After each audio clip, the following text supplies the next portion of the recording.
Hello, I'm Mark Baer. You're tuned in to the YourTown television program. My guest today, David Armanasco, Armanasco Public Relations. He's the president, but we're not going to talk about any of that. Anyway, what we are going to talk about is growing up here, seeing the lifestyle here, being someone who I think is you have always been a good booster for the community. To me, you're kind of an embodiment of where we live. I don't think you ever get bored living here. You're also a man of the world, but you grew up here. And it's a special place. And I wanted to, as we start this kind of new rebirth of YourTown, and a television show that I think started in 2006, started by Jim Vossen, and then went for many years as kind of a staple in the community, and left us, and now we're kind of bringing it back. And I thought we'd start these first few episodes just talking about kind of what a special place this is, a place that I see as both a small town, but also a place of global importance, a place of great glamour, a place of great beauty, a place of great excitement. And I've always found that you're an embodiment of this. So tell me about growing up here. Well, thank you, Mark, very much. I appreciate that. No, I was just very fortunate. My parents came down to the Monterey Peninsula in 1947. And so I was very lucky to be born here and grow up here and experience life in a small community, but also experience the differences between each of the communities because there are distinctive qualities about each of our cities in the region and how they began. And so to me, that was just one of the really wonderful parts of my experience growing up is all the differences and getting to know the people from all the different kinds of backgrounds and of course the generational backgrounds of this community. So we're very fortunate. We live on one of the most beautiful bays in the entire world. We have clean air here all the time because of the breezes, the sea breezes. And, we have such a diversity. When you look at our whole county, it is one of the most diverse counties in the entire country because of the nature of what nature did for this region. Now, you mentioned to me that I never thought about the importance of the Defense Language Institute and bringing such a polyglot group of people here. Well, if you look at, this is oversimplification, but, Monterey fishing was a big draw. Pacific Grove, started with religious camps. Carmel was a fairly artistic and bohemian community. And the Defense Language Institute, when it came here, it brought native speakers from countries where they grew up to not only teach language, but to teach the cultures to Defense Department personnel in the various branches of military. And that has a significant impact on the Monterey Peninsula because a lot of those people raised their families here, and there have been generations since then. And so that, to me, was really a wonderful thing because you have so many ethnicities represented and so many different kinds of cultures represented and celebrated here. And that's principally because of the DLI, Defense Language Institute, and the nature in which they offer their courses by being so authentic and involving native speakers. And so one of the things that we've spoken about, I always found this to be a glamorous area. And I remember when I first started coming here, I always hearkened back to, I always thought of Bob and Bing, and I always thought of the clam bake, and I always thought of this, you drive through the Del Monte forest, and it has this kind of wonderfully storied past, and your parents were, very much kind of embodiment of this. Your mother very involved with the arts, and you've said to me how amazing it was growing up with this place so involved with the arts. Yeah, no, it's really true. I was lucky. My mother was involved in Little Theater and other groups. My father was teaching Romance languages. He was part of the founding faculty at Monterey Peninsula College. And so we were constantly exposed, my sister and I, to a lot of artists. In fact, some of my greatest memories growing up were around various artists who really became pretty famous. Some of them, famous nationally. Others who achieved some really great fame within the region.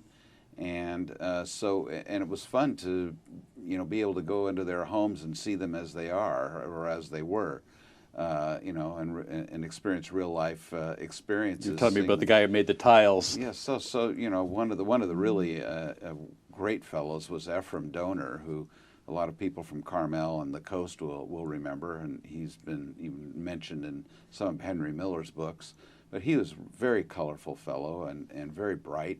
Very interesting, and I'll never forget, we were at brunch at his house one year, and he was complaining to my mother about an installation he had just made. He was a fantastic tile artist, and he made an installation for a woman, and at the completion of the installation, the woman started trying to renegotiate the agreed-upon price. And being an artist, he was not accustomed to that. He had a set price, that was his expectation, and he was at a little bit of a loss for words. And so he said to this woman, he says, "But madam, don't you realize I'm an artist and I am nationally obscure?" So, Such a great line. And I've never forgotten that line, because it was so funny to hear that. And but there were so many great artists here, and evidence of that, of course, is how old the Carmel Art Association is, and all the artists that have gone through there before opening up their own studios and galleries. Yeah. So and again, this arts tradition is very much what holding on to these things, even though it's more expensive to live here than it was at that time, but holding on to making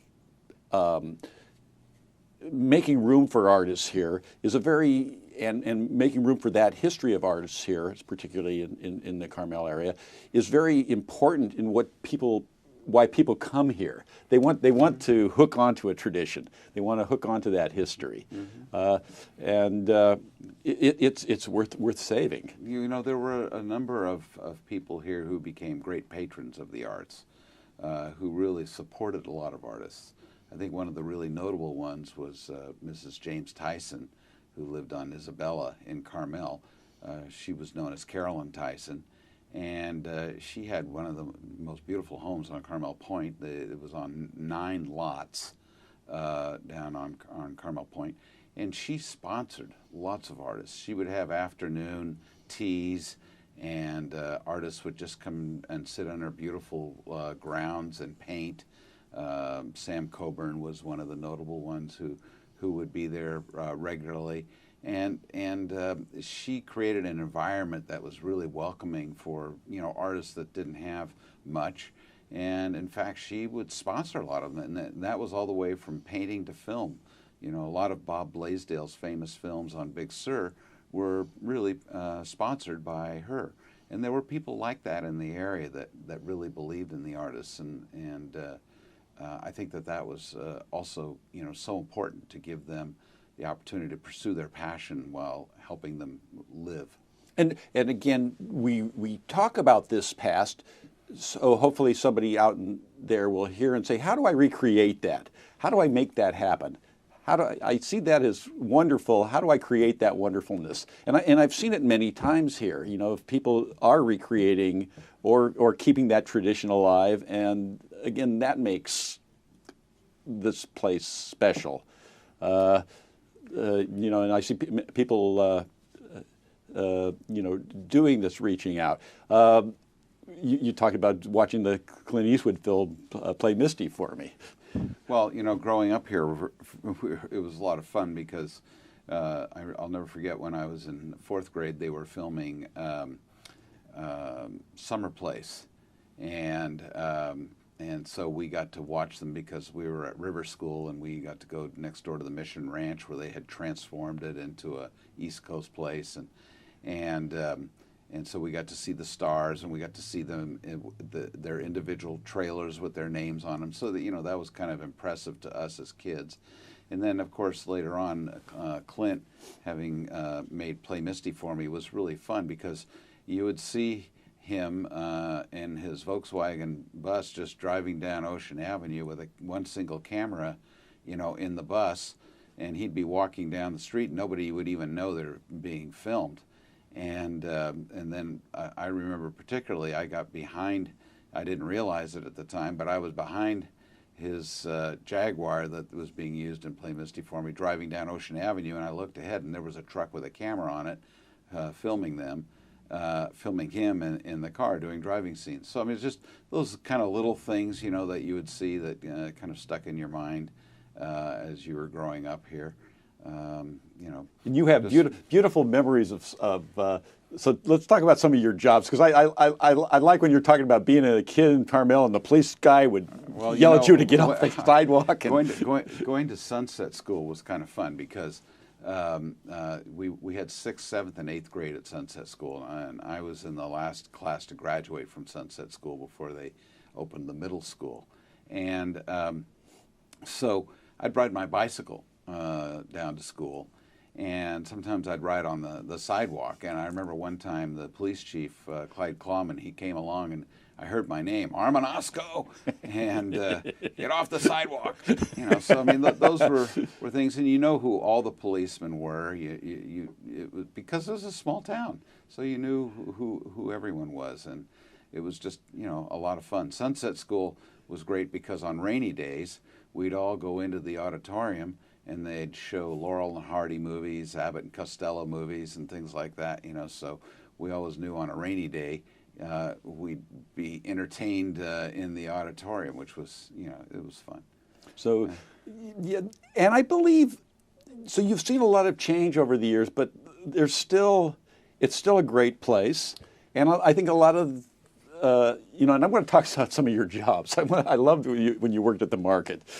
Well, let's talk about that one. I was very lucky. Well, again, a small town, but on the corner of Ocean and San Carlos, there was a market called Kips, and the owner of the market had been a pretty famous football player, both collegiately and in the pros.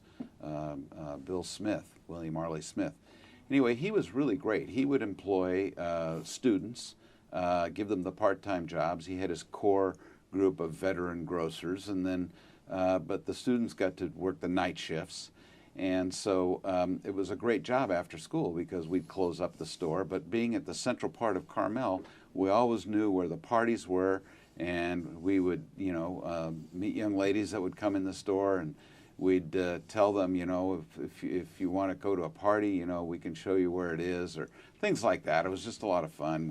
We would, work with the firemen. The firemen would cook us breakfast on Sunday mornings, so we'd take turns going up there and eating at the fire station because it was just around the corner. And, it was, you knew everything that was going on. You knew who everybody was. We even had our own form of American graffiti back in Carmel in those days. There's about 3 or 4 guys who had souped-up cars, not like Modesto, but in Carmel. They'd come and park on the corners and sit around and, all of those kinds of things, but everything was on such a small scale. And but it was, everybody knew one another, and it just made it very comfortable and a lot of fun. And what I love about here is there's no end of interesting people. Excuse me. Yeah, and it's so many people here live here by choice, and I think that's pretty special. And Well, you know, it's always been a draw. I mean, it's such a beautiful place, and people love living here, and they love the lifestyle. I mean, the artists created a wonderful platform. The fishermen, you know, with the food and the wharf, and then Cannery Row, you know, developing those things, you know, were very attractive to people. You had so many choices for such a small community. Another key ingredient was the fact that the hospitality industry itself was very cohesive and worked together. I used to tell people, and they said, well, how come you have so many well-orchestrated events here for such a small community? And I would explain to people, you know, nobody was more, except the people in Big Sur, was more than 20 minutes away for a meeting. So it was a lot easier to pull together meetings of people and everybody come to consensus and say, yes, let's put on this kind of an event, or let's do that.